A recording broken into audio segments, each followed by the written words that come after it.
¿Sabías que Jonathan Edwards, uno de los teólogos más influyentes de Estados Unidos, combinó la fe, la filosofía y la ciencia para defender la soberanía de Dios?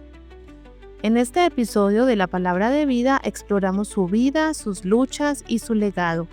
Descubre cómo su pensamiento revolucionario sigue inspirándonos hoy. No te lo pierdas. Hola, bienvenidos a La Palabra de Vida. Soy Yasmín y junto con el pastor Juan tendremos un episodio fascinante que nos llevará a explorar la vida de uno de los teólogos más influyentes de la historia de los Estados Unidos. Así es, Linda. Hoy hablaremos de Jonathan Edwards, un hombre que no solo fue un pastor y filósofo, sino también un defensor apasionado de la soberanía y el amor divino. Claro que sí. Jonathan Edwards vivió en una época de grandes cambios donde la ilustración y la fe chocaban, y su pensamiento sigue siendo relevante hoy. ¿Listos para sumergirnos en su historia? Así es, vamos a descubrir cómo Edwards combinó la fe, la filosofía y la ciencia para dejar un legado que aún nos inspira. Muy bien, Jonathan Edwards no tuvo una vida fácil. Desde joven luchó con una crisis espiritual y física.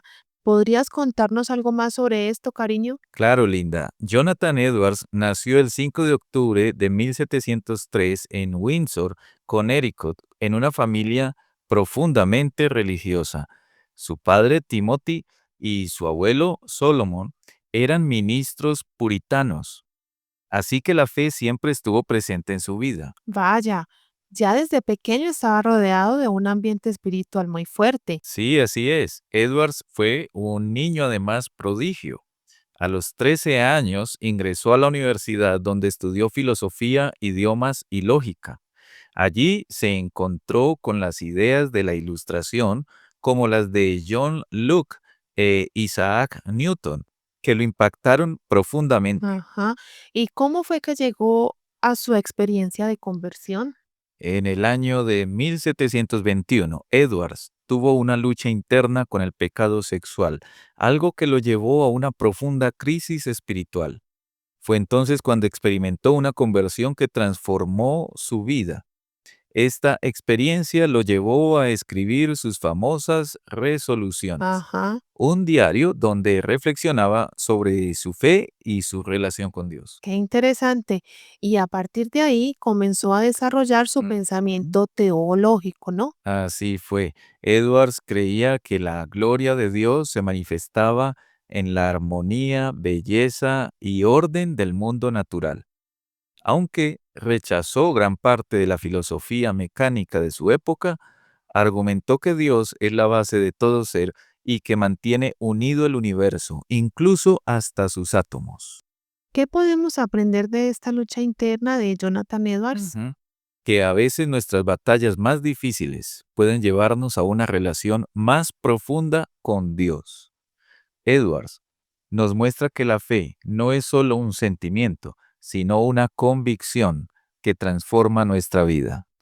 Cariño, Edwards no solo enfrentó luchas personales, sino también controversias en su ministerio. Cierto. ¿Qué pasó cuando intentó reformar su iglesia?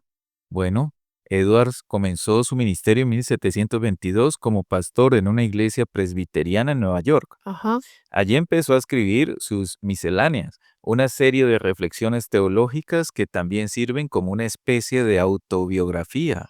qué dedicación. Trabajó en esas reflexiones durante más de 30 años. Sí, y en 1726 se convirtió en pastor asistente de su abuelo. Cuando su abuelo murió en el año de 1729, Edwards se convirtió en el pastor principal. Y fue allí donde comenzaron los problemas, ¿verdad? Así es, los problemas. Edwards era un hombre de convicciones fuertes. En la década de 1730, su congregación experimentó un renacimiento espiritual con muchas conversiones. Pero cuando el gran despertar llegó en 1740, las cosas se complicaron. Y cuéntanos, ¿qué fue el gran despertar? Fue un movimiento de avivamiento religioso que barrió las colonias americanas. Edwards se hizo amigo de predicadores influyentes como George Whitefield y defendió el avivamiento. pero también criticó los excesos emocionales que surgieron. Y luego vino la controversia con la comunión cerrada, ¿no? Exactamente. Edwards cambió las prácticas de la iglesia implementando la comunión cerrada, lo que generó tensiones. Finalmente, en 1750, Edwards fue destituido de su cargo pastoral. Ujú. ¿Qué nos enseña esta etapa de la vida de Edwards? Una de las lecciones es que seguir a Dios a veces significa enfrentar oposición. Edwards nos muestra que la verdadera fe no se trata de agradar a las personas, sino de ser fieles a Dios, incluso cuando es difícil. Ajá. A pesar de todo, Jonathan Edwards dejó un legado impresionante. Sí. ¿Qué hizo después de ser destituido?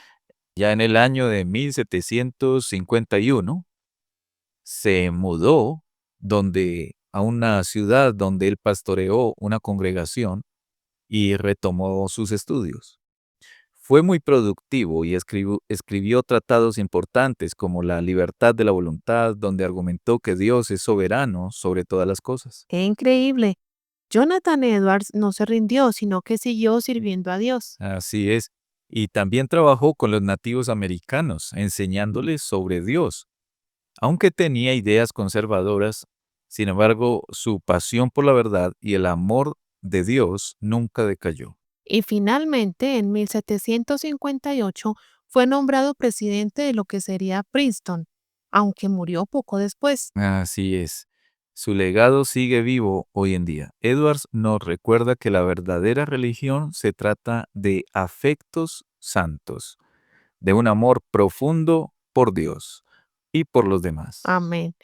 Amigos, la vida de Jonathan Edwards nos desafía a profundizar en nuestra fe y a vivir con convicción. ¿Qué piensan ustedes? ¿Cómo podemos aplicar sus enseñanzas en nuestra vida diaria? Y los invitamos a compartir sus pensamientos en los comentarios de nuestro canal La Palabra de Vida. No olviden suscribirse y darle like a este video para no perderse de nuestros próximos episodios. Gracias por acompañarnos. Hasta la próxima.